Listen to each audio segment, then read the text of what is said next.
రాష్ట్రంలో పోలీస్ శాఖ ప్రాణాలను పొలంగా పెట్టి పనిచేస్తుందని మంత్రి ఉత్తమ్ అన్నారు. రాష్ట్రంలో కొత్త మండలాల్లో పోలీస్ స్టేషన్ భవనాలు 230 కోట్ల రూపాయలతో నిర్మాణ పనులు జరుగుతున్నాయని తెలిపారు.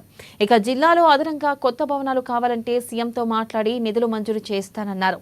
ఉమ్మడి తెలంగాణలో 150 లక్షల మెట్రిక్ టన్నుల ధాన్యం కొనుగోలుకు ప్రభుత్వం సిద్ధంగా ఉందన్నారు.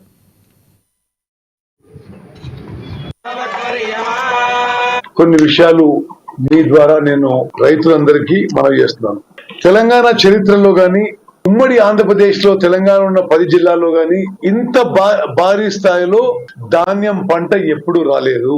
ఈ వానాకాలం పంట 150 లక్షల మెట్రిక్ టన్నులు ధాన్యం ఇప్పుడు మన రైతులు పండించారు.